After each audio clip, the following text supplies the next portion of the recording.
Selamat pagi Bapak Ibu Saudara.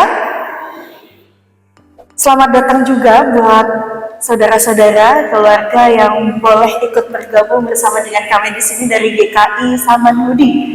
Dan bersyukurnya adalah selain jalan-jalan masih tetap ingat untuk beribadah dan bahkan mempersembahkan pujian, kiranya menjadi berkat bagi setiap kita yang mendengarnya. Salam kenal juga Bapak Ibu Saudara, ini adalah pertama kalinya juga saya bertugas untuk menyampaikan renungan firman Tuhan di GKI Rahmani. Perkenalkan saya Pendeta Deborah Grisetia yang ditempatkan dan dipercaya Tuhan Yesus Sang Gembala Agung untuk bertumbuh bersama di GKI Veteran Tasikmalaya. Salam hangat dari Jemaat GKI Veteran Tasikmalaya buat kita semua, dan salam hangatnya diterima. Terima kasih Bapak Ibu Saudara. Dan kalau mengingat daerah-daerah Jakarta ya, beberapa waktu lalu khususnya bulan Agustus, minggu keempat itu juga pas ada pertukaran Bapak Ibu ya, pertukaran HUT GKI antara itu dan pertukaran sinode wilayah Jawa Barat sama ya. Ada gejolak yang terjadi di beberapa tempat di Indonesia. Salah satunya adalah gelombang aksi demo. Ada beberapa gejolak dan bahkan gelombang aksi demo itu sudah ramai sejak hari Senin tanggal 25 Agustus bahkan sampai sekitar 1 mingguan ya. Salah satu yang jadi sorotan adalah seruan pembubaran parlemen karena ada kebijakan yang dinilai merugikan rakyat, yaitu isu yang menaikkan tunjangan anggota DPR yang sangat besar di tengah tekanan ekonomi. Dan rentetan demo itu semakin panjang karena ada insiden yang lain. Dan rupanya Bapak Ibu Saudara nggak hanya di Indonesia. Kalau lihat berita, bahkan ada sampai ke negara lain yang punya pergumulan yang mirip. Dan bahkan efeknya lebih parah dari apa yang terjadi di Indonesia. Salah satunya Nepal. Ya, pejabatnya itu hidup foya-foya, rakyatnya sengsara. Maka mereka muncul juga gerakan yang sama, protes. Dan beberapa tempat lainnya juga mirip, menyuarakan perjuangan untuk melawan yang namanya korupsi.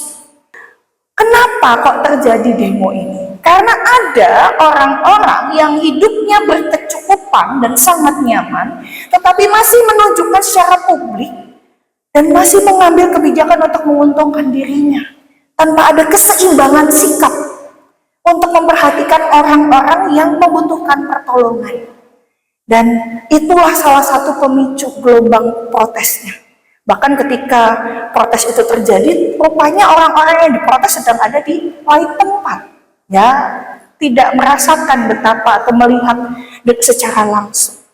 Nah, Bapak Ibu Saudara yang terkasih di dalam Kristus, kita ini hidup di dunia yang penuh dengan kontras.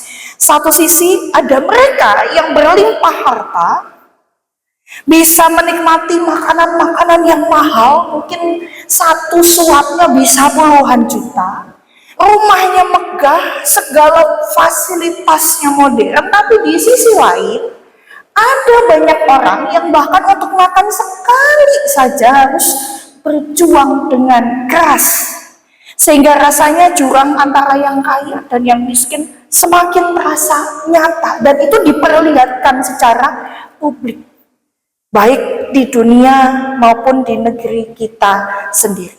Dan pertanyaannya adalah, apakah hanya ini masalahnya tentang sosial, ekonomi, atau politik?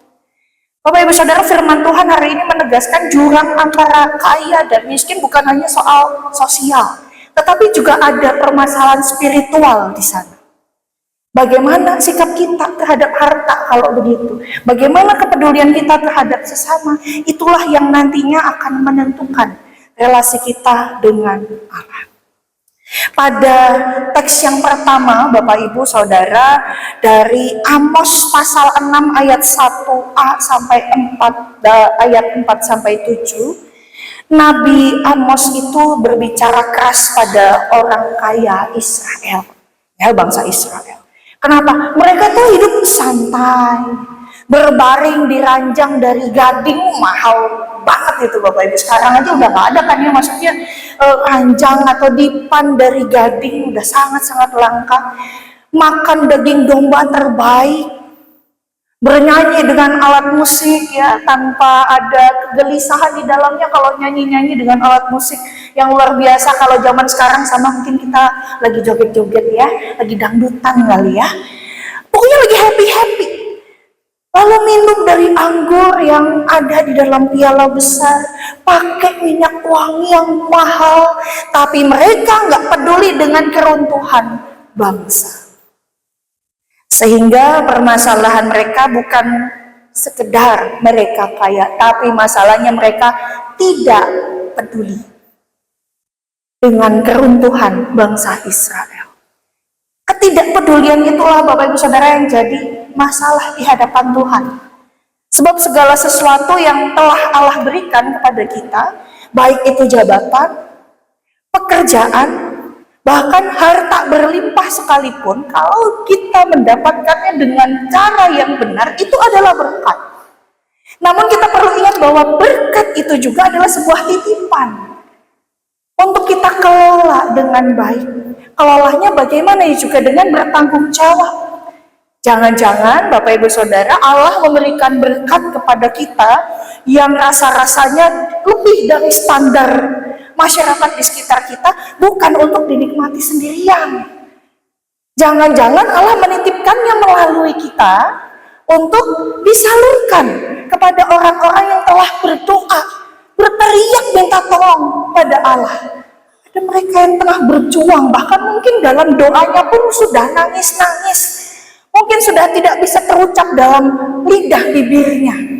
Rasa-rasanya baru ngomong Tuhan udah langsung nangis gitu. Kenapa beratnya kehidupan ini Tuhan? Tetapi apa yang terjadi di dalam kitab Amos, orang-orang kaya Israel hanya hidup menikmati, tapi mengabaikan di sekitarnya. Itu artinya peran, jabatan, kekayaan yang sudah Tuhan Allah berikan tidak dipergunakan sebagaimana mestinya. Mereka terlena dengan semua hal yang fana. Itu sebabnya Bapak Ibu Saudara, kita perlu belajar dari kisah yang Tuhan Yesus sampaikan yang tertuang dalam Lukas pasal 16 tadi. Ayatnya yang ke-19 sampai 31. Di sana mereka, ini gambarnya agak kepotong ya Bapak Ibu ya. Ini sebenarnya ada gambar atau lukisan Bapak Abraham yang memangku Lazarus, lalu di pojoknya itu ada sosok yang sedang berteriak minta tolong. Ini adalah gambaran atau lukisan yang mau memvisualkan dari Lukas pasal 16. Tuhan Yesus menceritakan kisah orang kaya yang hidup mewah. Lazarus ini adalah sosok yang miskin, penuh borok, luka-luka di tubuhnya, bahkan ada anjing-anjing yang menjilat lukanya. Kontras sekali, yang satu hidup mewah, nyaman, yang satu setengah mati hidupnya. Dan bahkan setelah mati pada akhirnya, keadaannya berbalik. Lazarus yang menderita ada di pangkuan Abraham. Keadaan yang sangat-sangat damai, sejahtera, nyaman. Sedangkan orang kaya dalam cerita itu menderita sengsara. Bapak Ibu Saudara, jangan jadi takut kalau misalnya kita merasa, waduh saya orang kaya nih, jangan-jangan nanti saya kayak cerita ini. Nanti dulu Bapak Ibu, mari kita pelajari dulu apa yang terjadi. Dalam Lukas pasal 16 ini, ada cerita ini kenapa? Kalau kita cek Bapak Ibu, bacaan kita tadi di pasal 16 ayat 19 sampai 31, belum ada keterangan di sana, tapi kita cek agak maju. Ayatnya yang ke-14, ini nyambung Bapak Ibu. Di sana dikatakan orang-orang Farisi, hamba-hamba uang itu mendengar semua ini dan mereka mencemoohkan dia, Tuhan Yesus. Jadi kisah ini mau menegur sebenarnya. Ada orang Farisi yang bahkan dipandang sebagai pemimpin spiritual, tapi hidupnya jadi hamba uang. Fokus utamanya melayani untuk mendapatkan uang. Yang penting saya dapat banyak, hidupku aman, nggak peduli orang lagi susah, orang berdosa sedang mau bertobat, mau menebus kesalahannya dengan mempersembahkan korban bakaran, dibilang, nggak cocok nih, beli yang lebih bagus, ada di pelataran. Nah, kalau Bapak Ibu kita ngecek semua kisah, kenapa Tuhan Yesus marah di pelataran Bait Allah? Karena ada transaksi ini. Sudah orang miskin, orang mau bertobat, sudah persiapan persembahan untuk penebusan dosa pada waktu itu, dibilang ganti, beli yang ada di pelataran, harganya mahal luar biasa. Sudah susah ditekan luar biasa, mereka santai-santai saja, dan inilah yang jadi masalah. Mari kita perhatikan Bapak Ibu Saudara tadi dalam teks. Permohonan orang yang menderita di alam maut, apa yang dia minta? Sudah nggak ada kesempatan bagi dia untuk dapat melegakan kesakitannya di api sengsara. Akhirnya dia minta, kasih tahu saudaraku yang lain, biar nggak seperti dia. Lalu kata Abraham, percuma firman Tuhan sudah disampaikan, firman Tuhan aja nggak didengar. Hati mereka itu udah terkunci. Maka siapapun yang akan sampaikan gak akan ada perubahan. Nah, Bapak Ibu, apakah kita mau jadi orang yang seperti itu? Orang yang pada akhirnya hatinya sudah terkunci.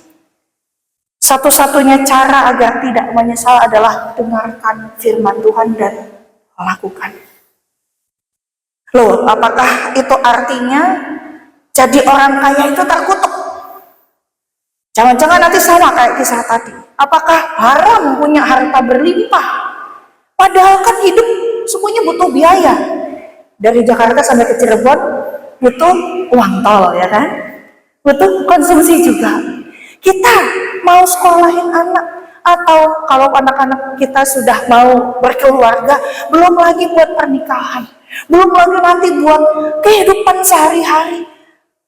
Padahal saya sudah kerja keras dan saya juga butuh uang untuk memenuhi setiap kebutuhan hidup supaya hidup saya juga ada dalam kenyamanan. Bapak Ibu Saudara, bukan harta yang jadi masalah, bukan menjadi orang kaya yang dikutuk, bukan. Yang jadi masalah adalah cinta uang. Itu yang jadi masalah. Masalahnya adalah cinta yang melebihi dari sang pemberi berkat. Cinta yang membuat manusia tidak peduli sama orang lain, buta sama apa yang sudah Tuhan berikan, lupa sama yang memberi berkat.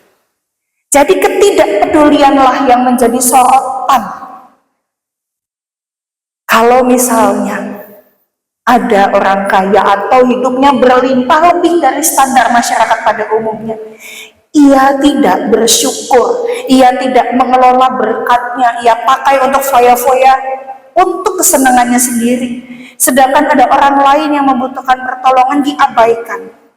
Itu sama kayak kita buang nasi yang layak makan di depan orang yang kelaparan. Atau mungkin kita berpikir, oh tenang, saya bukan orang kaya, saya juga orang kesusahan kok, aman saya. Tunggu dulu Bapak Ibu, karena ini bukan tentang banyak sedikitnya jumlah harta kita, tapi seberapa besar kepedulian kita pada sesama. Lalu apa yang bisa kita lakukan agar kita dapat menjadi jembatan dengan kondisi kita apapun yang terjadi? Dengan kondisi kita saat ini, dimanapun kita berada ya, entah kita sedang berkelimpahan atau kita sedang saja, atau kita sedang berjuang untuk dapat menghidupi kehidupan yang layak. Pada Timotius pasalnya yang ke-6, 1 Timotius 6 ayat 6 sampai 19, kita tadi sudah baca bersama. Paulus mengingatkan Timotius bahwa kesalehan disertai rasa cukup adalah keuntungan besar. Orang yang mencintai uang tidak pernah puas, bahkan jatuh ke dalam jerat. Tetapi Paulus tidak menolak kekayaan. Ia justru menasihati, orang kaya itu ada kok, tapi mari kita bantu untuk tetap ingat apa yang menjadi tugasnya. Ia menitipkan kepada Timotius sebuah pesan. Yang pertama adalah untuk si penerima berkat, jangan sombong, jangan tinggi hati terhadap apa yang sudah diterima atau dimiliki. Karena bukan karena pencapaian kita lah kita mendapatkan semuanya itu. Tapi ada Tuhan Allah yang mempercayakan berkat itu. Lalu yang kedua adalah tidak menaruh harapan pada harta. Karena semuanya itu bisa hilang dalam sekejap saja. Tetapi menaruh harapan kepada Allah.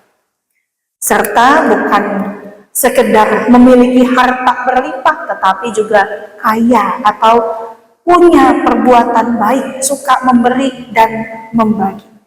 Dengan begitu mereka, Paulus mengatakan, mengumpulkan harta yang sesungguhnya, yaitu kehidupan kekal.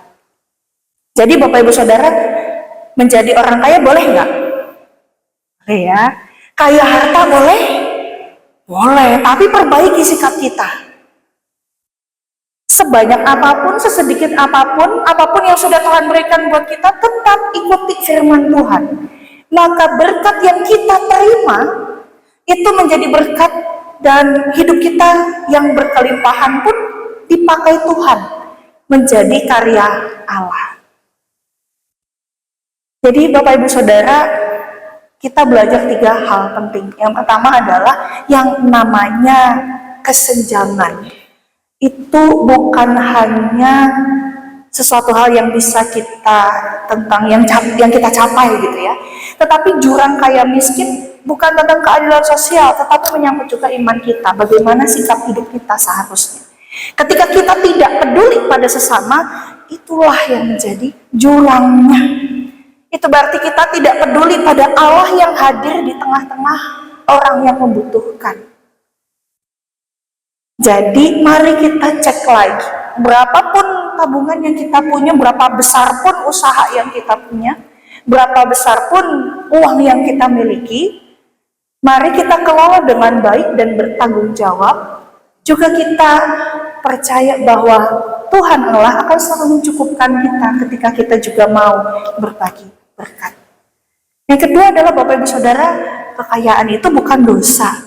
Tetapi cinta uang itulah yang jadi akar masalah. Tuhan Allah tidak melarang kita bekerja keras, bahkan Allah memberkati umatnya dengan berkat. Tetapi ketika harta jadi berhala, atau ketika kita tutup mata pada penderitaan orang lain, saat itulah harta menjadi batu sandungan rohani. Perlu berhati-hati. Lalu yang ketiga adalah salah satu jembatannya yang bisa kita lakukan, berbagi. Tetapi bukan sekedar kasih, yang penting sudah kerjakan tugas. Oh Tuhan, jangan hukum saya, jadi saya bagi ya biar saya selamat. Maka motivasi kita adalah supaya kita aman. Kita melupakan bahwa hati kita pun juga dibentuk dengan lembut, dengan kepekaan, seperti Tuhan Allah yang punya belas kasihan. Kerinduannya adalah menolong orang-orang yang terjerat, menolong orang-orang yang berjuang tetapi tidak mendapatkan pertolongan. Maka mari kita berbagi, bukan sekedar amal atau yang penting kasih kepada orang, tetapi spiritualitas kita. Dengan berbagi itu kita menjembatani yang namanya jurang. Kita meruntuhkan tembok pemisah dan kita menghadirkan kasih Kristus yang nyata. Ada sebuah kisah Bapak Ibu yang saya juga lihat di video gitu ya. Ada orang yang dia itu karena perjuangannya, dia bukan orang yang juga berkelimpahan, dia bisa masak. Dan dia jualan seperti nasi-nasi bungkus, kayak warung Tegal gitu ya, warteg, tapi dalam bentuk bungkusan. Lalu ada orang dengan gangguan jiwa, dia itu tiba-tiba datang, lihat-lihat nasi bungkusnya, Dia ambil 2 bungkus dan dia berikan kertas yang rupanya dia anggap sebagai uang. Karena kertas itu dia gambari, warnanya hijau, ditulis angkanya 10.000. Kalau uang beneran warna hijau itu berapa Bapak Ibu? Hafal ya kalau warna uang ya. Kalau merah 100.000, kalau coklat 5.000. Nah, orang dengan gangguan jiwa ini dia gambar sampai akhirnya si penjual nasi bungkus itu ngumpulin Bapak Ibu. Dia ngumpulin uang-uang yang dibuat oleh orang dengan gangguan jiwa ini ya, ODGJ. Dia kumpulkan, dia posting, wah ini Bestico ini ya. Dia panggil Bestico sudah sampai ya, datang. Dia sudah pilih-pilih, diajak ngomong Bapak Ibu, tapi tidak nyaut. Dia tidak merespon dengan baik. Dia pokoknya hanya datang, lihat nasi, ambil 2, kasih uang. Tapi kok ya meskipun nawarnya tidak sama dengan yang lain, dia tidak mengambil lebih dari apa yang seharusnya. Dia ambil 2 sehari, cukup. Dan ketika ditanyai ya di komentar-komentar, kenapa kok masih mau kasih orang, uangnya aja uang bohongan. Ya, salah satu alasannya adalah saya masih bisa usaha. Saya masih bisa makan sekali dalam 1 hari, 3 kali sehari saya makan. Itu artinya saya masih bisa berbagi. Apa yang dia lakukan mungkin tampak kecil. Membiarkan orang dengan gangguan jiwa ambil 2 bungkus nasi, tapi di sanalah ia sedang berbagi kepada mereka yang lapar. Mari kita mengelolanya dengan penuh tanggung jawab. Agar berkat Tuhan yang sedang Tuhan titipkan untuk kita, bukan hanya untuk hidup kita pribadi, bukan untuk kesenangan kita sendiri, tetapi juga untuk menjembatani jurang-jurang kemiskinan, jurang penderitaan, jurang ketidakadilan dengan kasih Kristus. Tuhan Allah memberkati kita dengan kecukupan untuk berbagi dengan sesama. Amin.